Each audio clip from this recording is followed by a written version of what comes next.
इस किताब में लिखा है कि हर व्यक्ति को एक वोट मिलेगा और महाराष्ट्र में हमने इनकी चोरी पकड़ी, कर्नाटक में इनकी चोरी पकड़ी, हरियाणा में इनकी चोरी पकड़ी।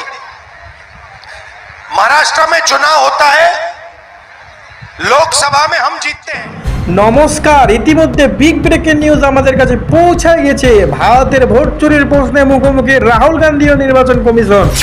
এমনটাই জানা গিয়েছে। অভিযোগকে কেন্দ্র করে ভারতের জাতীয় নির্বাচন কমিশন ও লোকসভার বিরোধী দলে যে রাহুল গান্ধী কার্যত মুখোমুখি অবস্থা চলে এসেছে। কমিশন মি গান্ধীকে হয় হলফনামা পেশ করার অথবা জাতির কাছে ক্ষমা চাইবার যে আহ্বান জানিয়েছেন। অন্যদিকে কংগ্রেসের শীর্ষ নেতা বিহারের মাটিতে দাঁড়িয়ে আজ আবারও কমিশনের বিরুদ্ধে ভোট চুরির অভিযোগ তুলেছে। जो भी अधिकार आपको मिले संविधान के कारण मिले, संविधान ने आपको अधिकार दिए और ये बीजेपी के लोग ये सारे के सारे अधिकार आपसे और ईबीसी से और पिछड़ों से छीनना चाहते हैं।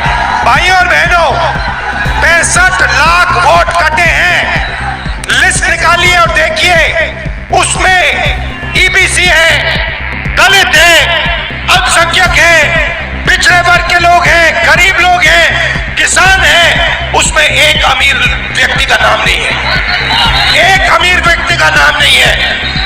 वोट चोरी ये गरीबों से कर रहे हैं क्योंकि ये आपकी आवाज को दबाना चाहते हैं।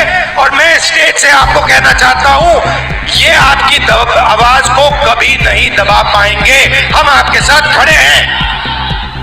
এদিকে রবিবার বিকেলে দিল্লিতে যৌথ সাংবাদিক বৈঠক করে দেশের তিনজন নির্বাচন কমিশন একযোগ অভিযোগ জানান যে রাহুল গান্ধী যা করেছেন তা সংবিধান অবমাননা ছাড়া কিছুই নয়। দুই commission doctor Sukhbir Singh Sandhu, doctor Vivek যোশীকে পাশ নিয়ে প্রধান নির্বাচন কমিশনার জ্ঞানেশু কুমার এদিন বলেন, রাজনৈতিক উদ্দেশ্য নিয়ে দেশের ভোটারদের নিশানা করতে নির্বাচন। এমনটাই জানা গিয়েছে। কমিশনের চোখে শাসক বা বিরোধী সব রাজনৈতিক দল সমান বলে দাবি করে এবং রাহুল গান্ধীকে ইঙ্গিত করে তিনি আবারও বলেন, যারা ভোট জালিয়াতি বা ভোট চুরির মতো শব্দ ব্যবহার করছেন তারা আসলে দেশের সংবিধানের অমর্যাদা করেছেন। এমনটাই জানা গিয়েছে। ভারতের নির্বাচন কমিশন যখন রাহুল গান্ধীর বিরুদ্ধে এই আক্রমণ শোনাচ্ছে, তার মাত্র কিছুক্ষণ আগে মিস্টার গান্ধী আজ বিহারের তার 16 দিন ব্যাপী যে 1300 কিলোমিটার যে দীর্ঘ ভোটার অধিকার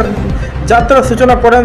তা আজ বিহারের সাসারামে সেই যাত্রা সূচনা থেকেও তিনি অভিযোগ তোলেন সারা দেশের বিধানসভার নির্বাচনগুলো এবং লোকসভা নির্বাচনগুলো করার যে হচ্ছে ভোটার তালিকার কারচুপি করে। রাহুল গান্ধী আরও বলেন, বিহারের ভোটার তালিকায় যে এসআইআর বা স্পেশাল ইন্টেনসিভ রিভিশনের বিশেষ নিবিড় পর্যালোচনা কাজ চলছে, তাতেও ভোটারদের নামে সংযোজন ও বিয়োজনের মাধ্যমে আসন্ন বিধানসভা নির্বাচনের ফলাফল প্রভাবিত করার চেষ্টা চলছে। ভোটার তালিকায় এই গরমিলের অভিযোগকে কেন্দ্র করে ভারতের রাজনীতি গত বেশ কিছুদিন ধরেই উত্তাল হয়ে আছে। তার সঙ্গে যোগ হয়েছে বিহারের এসআইআর প্রতিক্রিয়া, যাতে প্রাথমিক হিসাবে দেখা যাচ্ছে যে প্রায় 65 লক্ষ ভোটার নাম বাদ পড়েছে। দেশের প্রায় সব বিরোধী দল এই এসআইআর এর তীব্র বিরোধিতা করেছেন।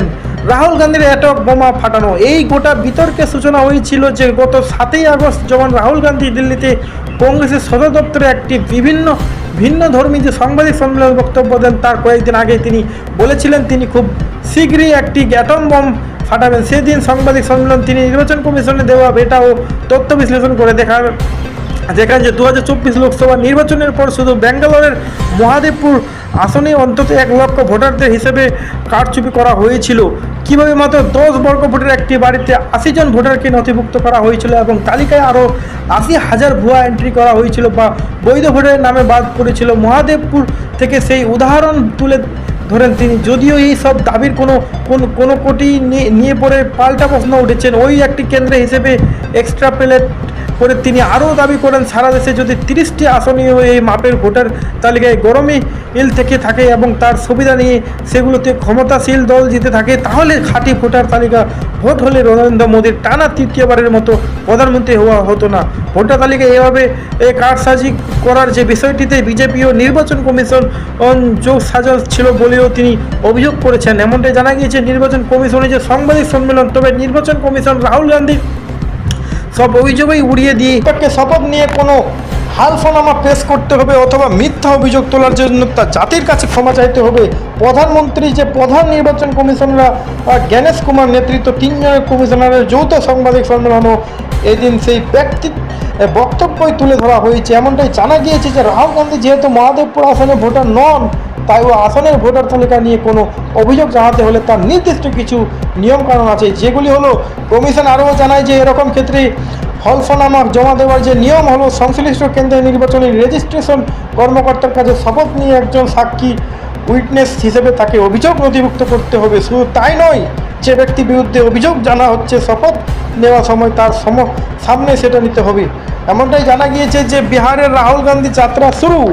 দিল্লিতে নির্বাচন কমিশনের সাংবাদিক সম্মেলনের পরে প্রতিক্রিয়া জানাতে গিয়ে কংগ্রেস নেতা ও মুখপাত্র পাবন খেরা বলেন, এ তো বোঝাই যাচ্ছে যে কমিশন বিজেপির এজেন্ট হিসেবে কাজ করতেছে। ভারতের প্রধানমন্ত্রী নরেন্দ্র মোদীর বিরুদ্ধে যে ভোট চুরি করে নির্বাচন জেতার অভিযোগ তুলে ব্যাপক তোলপাড় সৃষ্টি করেছেন কংগ্রেস নেতা রাহুল গান্ধী। গতকাল শুক্রবার তিনি বেঙ্গালুরুতে এক অনুষ্ঠানে ভোটার তালিকায় দেখিয়ে মোদীর বিরুদ্ধে যে ভোট চুরি করে অভিযোগ আনেন তা এই নিয়ে ভারত জুড়ে যে ব্যাপক বিতর্ক সৃষ্টি হয়। বিজেপি অভিযোগ অস্বীকার করে বলেছেন এটি মিথ্যা প্রচারণা। রাহুল গান্ধীর এ মন্তব্য ভারতে হঠাৎ করেই রাজনৈতিক মেরুকরণ বাড়িয়েছে, এটি এখন বেশ স্পষ্ট। টাইমস অফ ইন্ডিয়া জানায় যে কংগ্রেসের অনেক নেতা রাহুলের মন্তব্যে সমর্থন করেছেন। কংগ্রেস নেতা শশী থারুর যে বলেছেন রাহুল গান্ধী ভোট চুরির যে বিষয়টি জাতির সামনে খোলাসা করেছেন তা নিয়ে তারা প্রচারণা চালিয়ে যাবেন, এমনটাই জানা গিয়েছে। কংগ্রেস সাধারণ সম্পাদক কেসি বেণুগোপাল যে বলেছেন প্রতিটি রাজ্যে ইউনিট রাহুল গান্ধীর যে যুগান্তরী সংবাদ সম্মেলন পর্দার মাধ্যমে প্রদর্শন করবে। দলটি সভাপতি মল্লিকার্জুন খড়গে জানিয়েছেন এই বিষয়টি নিয়ে তিনি কংগ্রেসের রাজ্য সভাপতিদের সঙ্গে কথা বলবেন। শশী থারুর বলেন যে এই সব দল ও ভোটারদের স্বার্থে এ ধরনের গুরুতর অভিযোগ চিহ্নিত করা প্রয়োজন।